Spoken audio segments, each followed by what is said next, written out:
The India-EU FTA will benefit Indian markets. The Union Minister has stated that this trade deal will give 6.5 lakh crore export boost to Indian states. This picture shows which Indian states will benefit in what sectors due to the India-EU FTA. Major General Dr. Rajan Kochar, I'd like your comments on this, please.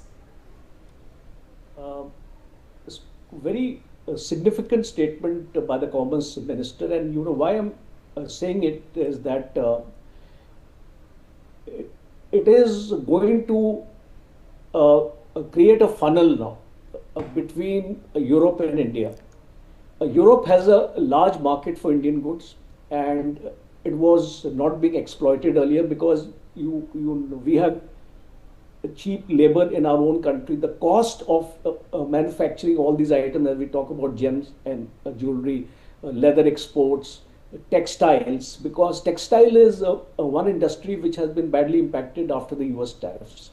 So what Minister Goyal is trying to tell us is that here is an opportunity of doing a business with a very large 27 countries. See, you have to take into a context because it's not a bilateral free trade agreement, because normally India and UK or India and Canada are actually having these kind of FTAs now.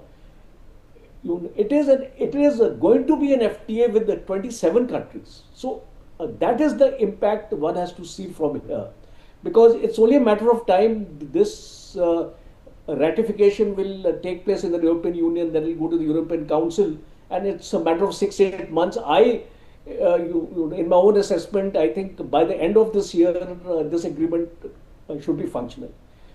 Second is that it will also create a competitive edge within the Indian market, because that is important to understand, because once these European cars start coming into the market at a competitive price, the Indian car industry will also have to gear up its own act. And I'm given to understand this tariffs on these automobiles may even come down to 10%. And if that happens, because from 40% it's likely to come to 10%, and 2 lakh of cars are going to be imported in a year, because that is what the a benchmark has been given, that not more than 2 lakhs in a year. So this is definitely going to create a good competition, I would say, because the quality and serviceability of these automobiles would have to be largely improved, within the country.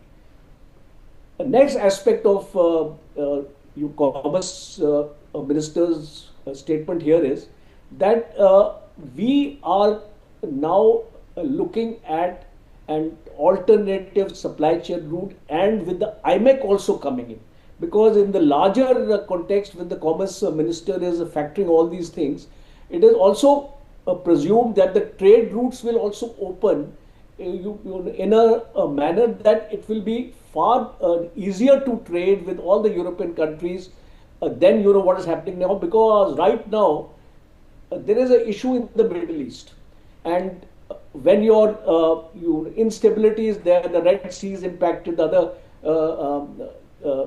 Strait of Hormuz and all these areas. So you are looking at now safe corridors to be established. So it's going to get impetus to all our ports which we are actually developing.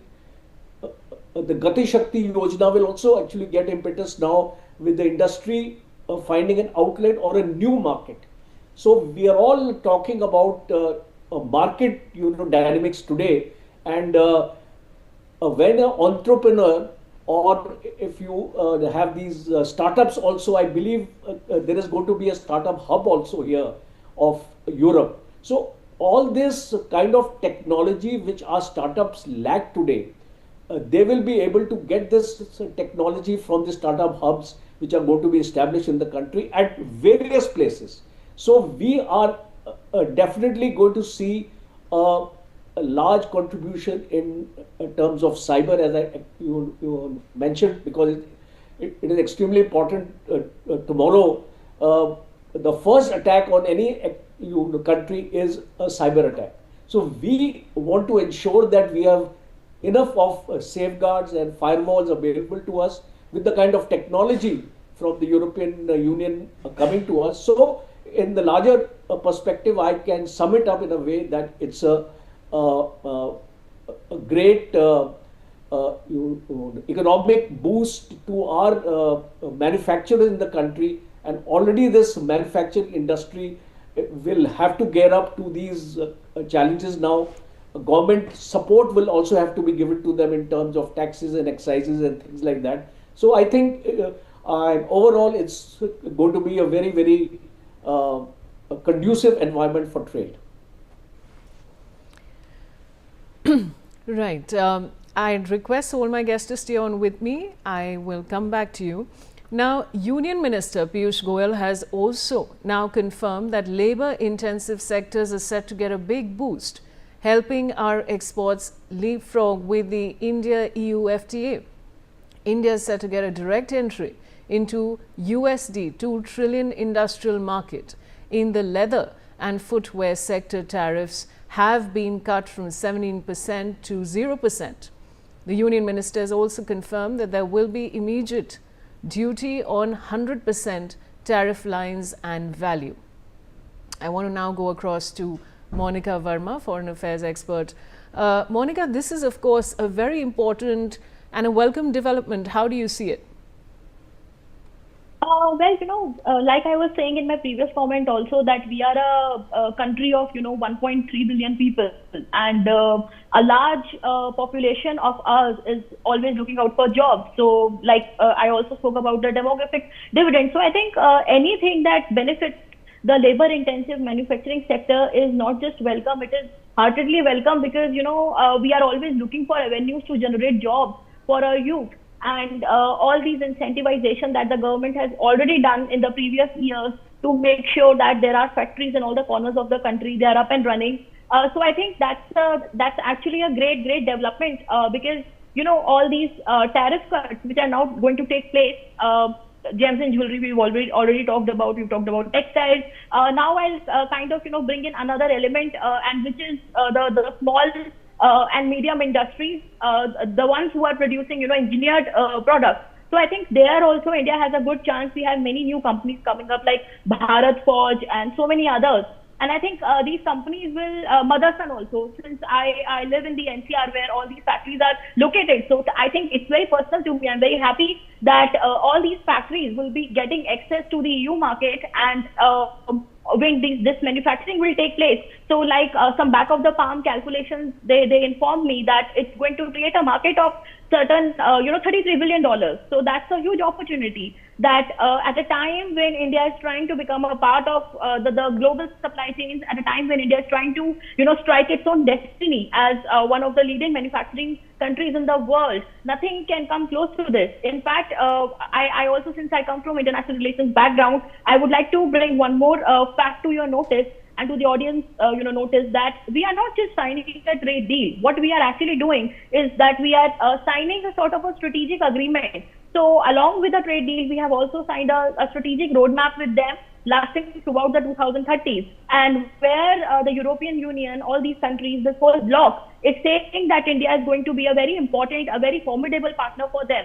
So I think the winds are actually blowing in the direction of India, and it's a very favorable sort of what we call it, the environment at the sea, and it's the best chance for us to get a boat on the shore and make sure that we are in the ocean, and we are making use of all these trade deals and making sure that whatever the vision of a prime minister is to make India a Viksit Bharat by 2047, that realizes. And now we are dependence has actually come very much down. So there was this question, who do we go to? We go to China or we go to US? I think this was the question that every strategic affairs worth his salt was asking a few months ago, that, if China is kind of not helping us out, we had the Galwan Valley, conflict with them. If US is doing this to us, the whole Biden thing that happened, and now Trump was also using tariffs. He was weaponizing tariffs. So now many other countries who share that thought process with us. In fact, Europe of all the countries,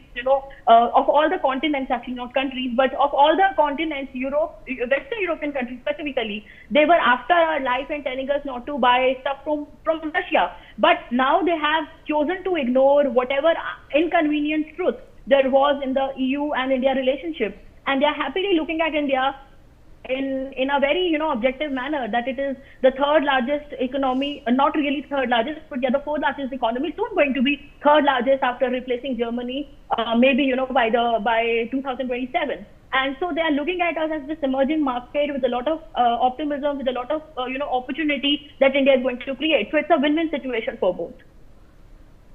All right. I also want to go across now to Mr. M.K. Agarwal. He's a senior economist who's joined me. Mr. Agarwal, I'd also like your comments on this.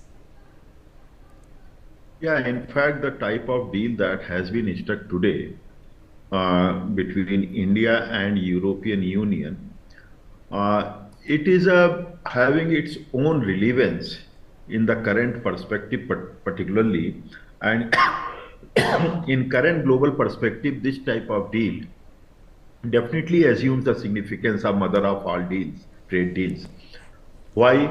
Because the global scenario is quite bleak, and geopolitical situation is not very conducive for a free trade environment. And secondly, if you are looking at the situation, what we find that the global trade is suffering erosion and lack of trust for so many reasons. And top of that, all the countries are having the issues with regard to supply chain disruptions. And if all these happen, definitely global south is not being discussed by anyone other than being discussed by India. But even the northern countries are the developed countries, they themselves find isolated and vulnerable, particularly when the President Trump's tariff war is going on with full power. So with full ammunition. So given that context, I believe that this trade deal is giving a new type of boost, and definitely it is a regional trade deal. Why? Because unlike the earlier WTO regime, and who has broken down the WTO regime, it is definitely there are two major countries, those who occupy in terms of GDP, position 1 and position 2, besides the geopolitical disruptions. So I find that this type of thing that gives a 25% of global GDP to EU and India. Moreover, you can say 200 crores or 2 billion population makes a big market, and it has the capacity to counter the onslaught of many others. So this type of situations open a new window for Indian economy as well, because this will give new employment boost not only in India but maybe in terms of, you can say, European Union, there directly or indirectly. So that is one major gain, because right now there has been some type of bleak scenario for global employment scenario. So secondly, what I find that India will be entering into a new manufacturing sector, particularly you can say in terms of clean energy, in terms of, you can say, defense equipments, and definitely India is quite ambitious for, you can say, aviation sector and its manufacturing. So I believe these are the major sectors. Moreover, there is a possibility of increased, quite a strong possibility of increased exports from India to European countries, because their income level is quite high. And if we are able to sustain that type of thing, earlier our food products were not welcome. Leather products, or you can say sea products, or you can say gems and jewelries. So all these are emerging sectors for the Indian economy. And moreover, supply chain disruptions that was there, expected there, are being apprehended earlier. Quite likely it is there that this would be moderated to a large extent. So I believe that it is a win-win situation, not only for European Union's 27 countries plus India, but definitely it will give a buffer to many other global south countries and many other countries in this type of turbulent global geopolitical and economic environment. All right. I'd request my guest to stay on with me. Now, the President of the European Union Commission has stated, and I quote, "Today, the world's two largest democracies launched a security and defense partnership, a platform for